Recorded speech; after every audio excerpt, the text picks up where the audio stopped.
Good morning बच्चों। बेटा आप जैसे जानते हैं कि कल हम लोगों ने रिवीजन में I have send you 18 videos. मेरा पर्पज़ ये नहीं था कि आप लोग 18 वीडियोस एक दिन में देखिए। मेरा पर्पज़ था कि वो वीडियोस के लिंक आप लोग पास सेव कर लीजिए। जब भी आपको चैप्टर रिवीजन करना है, जब भी आपको देखना है तो आप देख सकते हैं। This was my purpose. एक दो देख लीजिए। कल मेरा जो मैंने 18 वीडियोज भेजे हैं, इसका सिर्फ एक मात्र पर्पज ये था कि you should see to them one by one whenever you are getting the time. But इकट्ठा भेजने का मेरा पर्पज था सेव देयर लिंक एंड उनको अपने पास एक जगह कहीं सेव कर लीजिए ताकि वो आपके पास सिक्योर रहें। जब भी आप अपने चैप्टर को रिवीजन करना चाहें, वो इतना स्पेस भी नहीं देते हैं। जब भी आप कहीं चैप्टर को देखना चाहें, जब भी आप कभी आप चैप्टर को पढ़ें तो एक बार उस सारे वीडियोज़ को क्रम से रिवाइज करके देख लीजिएगा तो आपका चैप्टर अच्छे से कंप्लीट हो जाएगा। ये मेरा पर्पज है। आज जो हम लोगों को पढ़ना बेटा वो स्टार्ट करना है। आज जो हम लोगों को पढ़ना है स्टार्ट करना है जो है वो बच्चों नगर निगम पढ़ना है। यानी जो हम लोगों ने अभी पढ़ा अर्बन सेल्फ लोकल गवर्नमेंट। क्या पढ़ना है? Urban government. क्या पढ़ना है बच्चों? आज जो हम लोगों को स्टार्ट करना है वो अर्बन गवर्नमेंट स्टार्ट करना है। तो स्टार्ट करते हैं urban government.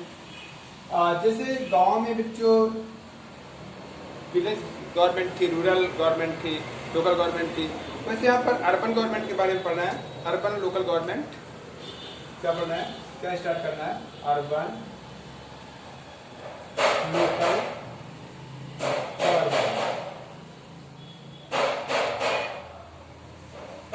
Urban local government के बारे में आज स्टार्ट करना है। अर्बन लोकल गवर्नमेंट के बारे में पढ़ना है। तो सबसे पहले हम देखते हैं कि अर्बन लोकल गवर्नमेंट कितने टाइप की होती है। तो जैसे जो गांव में विलेज पंचायत बनाई गई, ठीक है, और ब्लॉक समिति बनाई गई और डिस्ट्रिक्ट लेवल पर जिला पंचायत बनाई गई, वैसे शहरों में ग्राम पंचायत या ग्राम सभा की जगह अर्बन ये आपका नगर निगम होता है। ये 3 टाइप का होता है, ठीक है। पहला होता है बच्चों नगर पंचायत। नगर पंचायत होता है, ये 3 लेवल का होता है, ठीक है। पहला होता है नगर पंचायत। नगर पंचायत, ये नगर पंचायत। नगर पंचायत जिसमें पॉपुलेशन लेस देन 20,000 होता है। क्या होता है? लेस देन 20,000 पॉपुलेशन होती है। जिस सिटी तो नहीं होता वो मतलब एक अर्बन एरिया होता है। जिस मतलब टाउन एरिया की पॉपुलेशन लेस देन 20,000 है, ठीक है। जिस टाउन एरिया की पॉपुलेशन लेस देन 20,000 है, देयर इज द नगर पंचायत। वहाँ नगर पंचायत होती है, ठीक है। ये टाउन एरिया होते हैं। जैसे आपके पास में सुराव ले लीजिए, ठीक है, या मतलब जो भी है, ठीक है, वो टाउन एरिया होते हैं। वहाँ पर नगर पंचायत होता है और बड़े सिटीज़ नहीं होते वो, ठीक है। तो वहाँ की पॉपुलेशन लेस देन 20,000 होती है, 20 लेस देन 20,000 होती है। तो देयर इज द नगर पंचायत, ठीक है। जो टाउन एरिया टाइप में, जैसे आपका करारी ले लीजिए, ठीक है। तो ये टाउन एरिया, ठीक है, यहाँ पर जो होता है वो नगर पंचायत होती है। और नगर पंचायत वहाँ पर होती है जहाँ लेस देन पॉपुलेशन 20,000 होती है, ठीक है। फिर यहीं पर अगर पॉपुलेशन 20,000 to 2 लाख के बीच में हो जाए, क्या हो जाए? अगर यहीं पर दूसरा जो लेवल होता है म्यूनिसिपैलिटीज या नगर पालिका या म्यूनिसिपैलिटीज,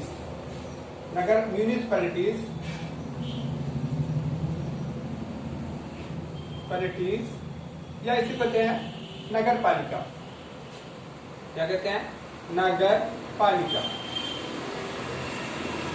नगर पालिका क्या होती है? जहां पर बच्चों नगर पालिका की विशेषता क्या होती है? नगर पालिका जहां पर जो पॉपुलेशन है वो 20,000 से above, more than 20,000, but more than 20,000 but less than क्या होती है? More than 20,000 but less than 2 lakh. जहां की पॉपुलेशन 20,000 से मोर हो लेकिन लेस देन 2 लाख हो, वहां पर उसी सिस्टम को हम लोग नगर पालिका या म्यूनिसिपैलिटीज कहते हैं। क्या कहते हैं? म्यूनिसिपैलिटीज या नगर पालिका, उसे म्यूनिसिपैलिटीज कहते हैं। और इसके बाद म्यूनिसिपल कॉरपोरेशन, ये बच्चों क्या होता है?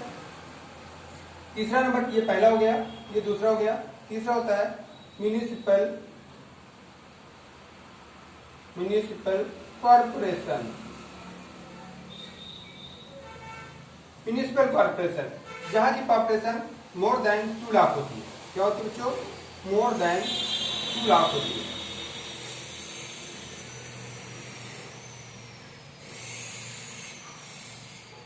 मोर देन 2 लाख होती है बच्चों, उसको हम लोग क्या कहते हैं, म्यूनिसिपल कॉर्पोरेशन।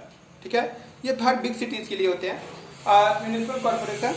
और तो अब देखो यहाँ पर जो होता है बेटा, या नगर पंचायत के जो हेड होते हैं उन्हें चेयरमैन कहा जाता है। क्या कहा जाता है, चेयरमैन।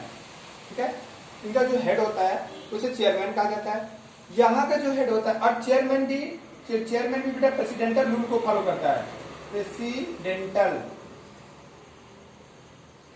रूल को फॉलो करता है। प्रेसिडेंटल रूल का मतलब डायरेक्टली पब्लिक के थ्रू इलेक्ट किया जाता है, डायरेक्टली पब्लिक के थ्रू इलेक्ट किया जाता है। और म्यूनिसिपैलिटीज जो नगर पालिका होती है, यहाँ पर यहाँ के हेड को भी बेटा यही चेयरमैन ही कहते हैं, चेयरमैन ही कहते हैं। ठीक है, और यहाँ का हेड भी प्रेसिडेंटल रूल से रूल करता है, यानी डायरेक्टली इनका प्रेसिडेंटल रूल मतलब डायरेक्टली इलेक्टेड बाय पब्लिक, और ये भी डायरेक्टली इलेक्टेड बाय पब्लिक। और यहाँ के हेड को बेटा मेयर कहा जाता है। क्या कहा जाता है, मेयर कहा जाता है, मेयर। यहाँ का जो हेड होता है म्युनिसिपल कॉर्पोरेशन का जो हेड होता है, ये भी मेयर होता है, इसे मेयर कहते हैं।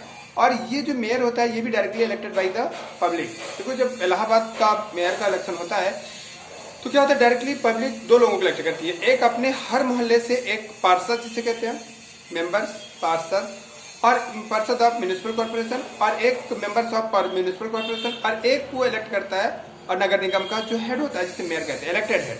और जो नगर निगम बेटे जो आपका ये होता है, अगर जैसे गांव में ग्राम सेक्रेटरी होता है जिसे हम लोग ग्राम विकास अधिकारी, बीडीओ, विलेज डेवलपमेंट ऑफिसर कहते हैं, वही सेम पोस्ट पे यहाँ पर जो आईएएस या पीसीएस अधिकारी होता है, जिससे इस समय रवि रंजन थे, इसके पहले रवि रंजन थे, और प्रेजेंट टाइम पे कौन है शायद मुझे याद नहीं है, लेकिन रवि रंजन थे, वो एक आईएएस अधिकारी थे, और यह तो पीसीएस अधिकारी मिनिमम होता है। तो ये क्या करते हैं बेटा, ये एज ए नगर आयुक्त कहे जाते हैं। ठीक है, कमिश्नर, सिटी कमिश्नर जो होते हैं या नगर आयुक्त कहे जाते हैं, तो वो उनकी जगह लेते हैं। और इसके बाद जो इलेक्टेड होता है वो मेयर होता है। जैसे आपका इलाहाबाद में जो इलेक्टेड हेड है वो कौन है, आपकी अभिलाषा गुप्ता नंदी है। तो इस तरीके से ये क्या कहते हैं, इलेक्शन कंडक्ट होते हैं और ये इनके हेड होते हैं। ठीक है, अब municipalities under the urban government, ये अर्बन गवर्नमेंट के लिए होता है, लोकल गवर्नमेंट की होती है, और लोकल गवर्नमेंट लोकल पब्लिक के थ्रू इनका इलेक्शन किया जाता है। और ये किसी भी सिटी या अर्बन एरिया के एडमिनिस्ट्रेशन के लिए रिस्पॉन्सिबल होते हैं। They are the responsible, just like an village में वो होते हैं वैसे यहाँ पर ये होते हैं। और इनका काम क्या होता है, ठीक है, तो ये भी बच्चों, ये जो मैं आपको बता रहा हूँ urban cities, urban local administration, तो इसका भी बेटा जो कॉन्स्टिट्यूशनल प्रोविजन किया गया, कॉन्स्टिट्यूशनल प्रोविजन क्या किया गया, पहले ये कॉन्स्टिट्यूशन में इनका कोई प्रोविजन नहीं था, लेकिन जो कॉन्स्टिट्यूशनल प्रोविजन किया गया, कॉन्स्टिट्यूशनल प्रोविजन किया गया वो 74th अमेंडमेंट 1992 के थ्रू किया गया। जैसे मैंने बताया था ना, 73rd एंड 74th, 73rd जो था वो ग्राम पंचायतों के लिए था, 74th जो था वो क्या कहते हैं 74th amendment of Indian constitution, ये 1992 में किया गया। और इसमें 243 आर्टिकल्स में 18 सब्जेक्ट जोड़े गए, 18 सब्जेक्ट जोड़े गए। और कौन से आर्टिकल इंडियन कॉन्स्टिट्यूशन के 243 में 243 में it is the provision of the Panchayati system, Panchayati Raj system का प्रोविजन है। और इस पंचायती राज सिस्टम में हम आपको बता दें कि पंचायती राज सिस्टम में नगर निगम पहले 243 का से लेकर के शायद 6 तक ये है, और फिर 6 के बाद फिर 18 सब्जेक्ट हमारे नगर निगम के आते हैं। तो ये क्या कहते हैं लोकल गवर्नमेंट के रूप में 18 सब्जेक्ट। तो जैसे गांव की पंचायतों को 28 या 29 सब्जेक्ट मिले हैं, 29 सब्जेक्ट मिले हैं, वैसे शहरों की म्यूनिसिपैलिटीज की 18 सब्जेक्ट का एक्सप्लेनेशन किया गया है। देयर आर 18 सब्जेक्ट, और उनमें से कुछ सब्जेक्ट जैसे आपका क्या कुछ जैसे वाटर, जैसे रेगुलर सप्लाई ऑफ वाटर का, ठीक है, ये देखना, it is the work of water का, इलेक्ट्रिसिटी का supply, maintenance of the roads, markets, ठीक है, एंड डेथ एंड बर्थ का रिकॉर्ड्स रखना। दीज आर द, जैसे कहते हैं ना नगर निगम से हमने बनवा लिया है, जन्म प्रमाण पत्र बनवा लिया है वगैरह, तो ये क्या कहते हैं, ये रिकॉर्ड रखना, ये एक काम होता है। इसके बाद इनकी देखा जाए तो सोर्सेज ऑफ इनकम क्या है। सोर्सेज ऑफ इनकम बेटा हमने ग्राम पंचायतों का भी देखा था, तो लेकिन बेसिकली मैं नहीं देखा था, तो मैंने नहीं पढ़ाया था, तो आप लोग समझ लो कि सोर्सेज ऑफ इनकम जो उनका होता है, जैसे विलेज में तालाब होता है, तालाब को किराए पर उठा देना, या कोई टैक्सेस लगा देना, मार्केट लगती है मार्केट में टैक्स लगा देना, या मार्केट का जो क्या कहते हैं बिक्री कर आता है वो ले लेना, वो उससे मतलब गांव के हो जाता है, या आपका क्या नाम से सबसे बड़ी जो मदद होती है वो grant of state and central government. तो वैसे ही नगर निगम के भी अपनी कुछ इनकम के सोर्सेज हैं। क्या सोर्सेज है बच्चों? इन sources of income.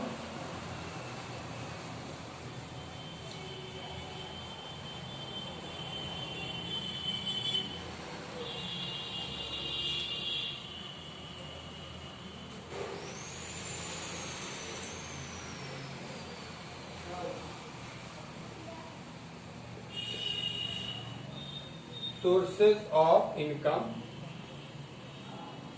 Sources of income के बारे में बात करते हैं। तो सोर्सेज ऑफ इनकम देखा जाए बच्चों, तो सोर्सेज ऑफ इनकम में सबसे पहला इनकम है आपकी प्रॉपर्टी टैक्स।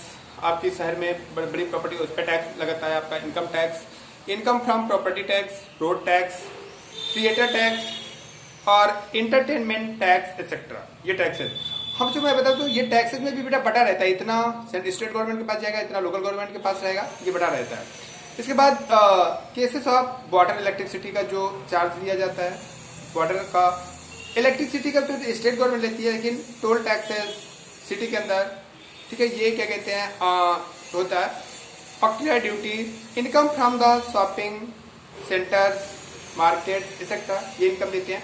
और इसके बाद इसके बेटा जो सबसे बड़ी जो इनकम होती है वो grant of the central and state government, जो सेंट्रल और स्टेट गवर्नमेंट इसके लिए पैसा भेजती है डिफरेंट डेवलपमेंट प्रोग्राम के लिए, वो होती है। द लार्जेस्ट एंटरटेनमेंट जो सोर्सेज होता है that is anywhere the world. Today we have more than 36 lakh of the elected representative the panchayat and municipality. अब समझो बेटा 36 लाख हमारे पास इलेक्टेड रिप्रेजेंटेटिव है शहरों और गाँव को मिलाकर के, ठीक है, गांव में शहरों को मिला करके। देखो अब इलेक्टेड रिप्रेजेंटेटिव का मतलब जैसे हर मोहल्ले से एक पार्षद इलेक्ट किया जाता है, ये सब मिला करके 36 लाख। कुछ कुछ देशों की जनसंख्या इतनी जितने हमारे इलेक्टेड रिप्रेजेंटेटिव होते हैं पॉलिटिक्स में। तो ये it is the main purpose, यही मेन पर्पज है हमारे इसका कि ज़्यादा से ज़्यादा लोगों को हमें इंगेज करना है in the development, in the administrative systems. This is the purpose of the, यही बेसिक पर्पज है हमारे डिसेंट्रलाइजेशन का and establishing of the deeply to the democratic system. This is the main purpose. I think आपको समझ में आ गया होगा ये टॉपिक, ठीक है। और इसके बाद फिर बच्चों major hardship faced by the working of the local self government. State government have failed to transfer sufficient powers to the local government. आज बच्चों although हमने कॉन्स्टिट्यूशनल प्रोविजन कर दिया है, लेकिन फिर भी ज़्यादा से ज़्यादा स्टेट गवर्नमेंट इन पावर्स को अपने हाथ में रखना चाहती है। State government try to keep more and more powers in its hand. और दूसरा local governments also not have adequate source, इनके पास अपने इनकम के जो सोर्सेज होते हैं वो प्रॉपर्ली नहीं है, जानते हो बहुत ज़्यादा सोर्सेज ऑफ इनकम नहीं है, ये सेंट्रल और स्टेट गवर्नमेंट के ग्रांट पर डिपेंडेंट होती हैं। They have also still the long way to cover the before realising the Mahatma Gandhi का जो ड्रीम था, काफ़ी लंबा सफ़र इन्होंने तय किया है, लेकिन और लंबा सफ़र तय करना है कि गांव और शहर हमारे, लोकल गवर्नमेंट हमारी बहुत पावरफुल होनी चाहिए और ऑटोनॉमी होनी चाहिए। ये चीज़ का सपना तय करने में अभी इनको काफ़ी टाइम लगेगा। इस तरीके से बच्चों ये हम लोगों का चैप्टर हुआ और ये चैप्टर हम लोगों ने ख़त्म किया। सबसे पहले हम एक बार रिकैप कर लेते हैं। सबसे पहले हमने समझाया फेडरलिज्म के बारे में बताया आपको, फिर टाइप्स ऑफ फेडरलिज्म बताया मैंने, फेडरलिज्म की डेफिनेशन बताया कि एडमिनिस्ट्रेटिव सिस्टम होता है जिसमें पावर का डिवीजन होता है सेंट्रल स्टेट गवर्नमेंट। ये यूनिटी सिस्टम का जस्ट अपोजिट होता है, यूनिटी सिस्टम में पावर डिवाइड नहीं होती है, एक ही हाथ में होती है। फिर मैंने आप लोगों को बताया कि फेडरलिज्म के की फीचर्स क्या होते हैं, कौन कौन से फीचर्स होने चाहिए जिसकी वजह से लगे कि फेडरलिज्म है। तो उसमें मैंने पहले बताया था कि की फीचर्स जैसे आप there should be 2 or more than 2 level of the government, power should be divided by the constitution, both government should not interfere with the power of each others, constitution should be the written form, and judiciary should be most powerful so that it can be decided, controversies can be settled down by the judiciary। तो इस तरीके से ये मैंने बताया था आप लोगों को की फीचर्स ऑफ फेडरलिज्म। फिर मैंने बताया था टाइप्स ऑफ फेडरलिज्म के 2 तरीके का होता है, कमिंग टुगेदर, होल्डिंग टुगेदर। मैंने इसके डेफिनेशंस बताई है, नहीं समझ में आया आप वीडियो को फिर से देखें, फिर लाइव क्लास में आप पूछ सकते हैं कि जो समझ नहीं आया। इसके बाद मैंने बताया था कि फेडरलिज्म 2 टाइप का होता है। फेडरलिज्म 2 टाइप का फिर मैंने बताया था इंडियन फेडरेशन, बताया था पावर का डिवीजन है, central list, state list and concurrent list. और इसके बाद रेसिडुअरी पावर के बारे में मैंने एक्सप्लेन किया था। फिर इसके बाद बताया था कि इज इंडिया फेडरल कंट्री, इस पर हमने लोगों ने डिस्कस किया था। और फिर हमने सेंट्रल स्टेट रिलेशन के बारे में पढ़ा था। फिर हमने लिंग्विस्टिक स्टेट के बारे में पढ़ा था। फिर हमने लैंग्वेज पॉलिसी पढ़ा था। फिर हमने डिसेंट्रलाइजेशन पढ़ा। तो इस तरीके से इस चैप्टर को हमने कवर करने की कोशिश किया और ट्राई किया कि बहुत अच्छे से कवर करें। ये चैप्टर खत्म हुआ। कहीं आपके डाउट्स हैं तो आप लोग लाइव क्लास में जरूर पूछें, नोट कर लीजिए कि हमें ये डिस्कस करना है। मैं हर क्लास में टर्न बाई टर्न लाइव आता हूँ। तो आप लोग कुछ क्लासेस के बच्चे जुड़ते ही नहीं है, तो मेरी कोई जिम्मेदारी नहीं है। अगर आपको नहीं पढ़ना तो I am not only the person who is 100% responsible. नहीं पढ़ना मत पढ़ो। The students who are keen and interested to solve their problems which are generated in their minds, वो मुझसे मेरी लाइव क्लास में आकर के नोट करके रखें और इसको लाइव क्लास में आकर के जब भी मैं लिंक भेजूँ तो आकर के अपना जस्टिफाई करें कि ये चीज़ें सिर्फ समझनी है। ठीक है, इसके बाद अगले वीडियो से बेटे हम लोग कोई नया टॉपिक स्टार्ट करेंगे, नया चैप्टर स्टार्ट करते हैं। और वो नया चैप्टर स्टार्ट करते हैं आई थिंक हम लोगों को पॉलिटिकल हो गया सेकेंड चैप्टर। इसके बाद हिस्ट्री स्टार्ट करते हैं, नेशनलिज्म इन इंडिया। ठीक है, हिस्ट्री स्टार्ट करते हैं, फिर इसके बाद ज्योग्राफी स्टार्ट करेंगे, फिर इसके बाद इकोनॉमिक्स स्टार्ट करेंगे। तो हिस्ट्री स्टार्ट करेंगे और उसमें हम लोग नेशनलिज्म इन यूरोप पढ़ लिया है, 2 बार पढ़ लिया है। नेशनलिज्म इन इंडिया के बारे में पढ़ेंगे। ठीक है, अच्छा टॉपिक है, थोड़ा बड़ा टॉपिक है, खींचेंगे। यार हम नेशनलिज्म इन इंडिया नहीं स्टार्ट करेंगे, हम स्टार्ट करेंगे ज्योग्राफी का पढ़ना, क्योंकि नेशनलिज्म इन इंडिया एक साथ पढ़ना है। मे बी पॉसिबल, आप शायद may be possible, so I am not 100%, but छुट्टियां पड़ सकती हैं 2-4 दिन की। तो इस वजह से मे बी पॉसिबल हम क्या कहते हैं स्टार्ट कर लेते हैं ज्योग्राफी, ताकि हमारा वो एक अच्छा चैप्टर बीच में डिवाइड ना हो जाए कि आधा छुट्टियों के पहले आधा छुट्टियों के बाद। तो हम चैप्टर ज्योग्राफी का स्टार्ट करते हैं, दैट इज एग्रीकल्चर के बारे में पढ़ेंगे। तो नेक्स्ट वीडियो हम लोग नया चैप्टर टॉपिक के साथ, नया चैप्टर के साथ एग्रीकल्चर से स्टार्ट करेंगे। Okay, thank you.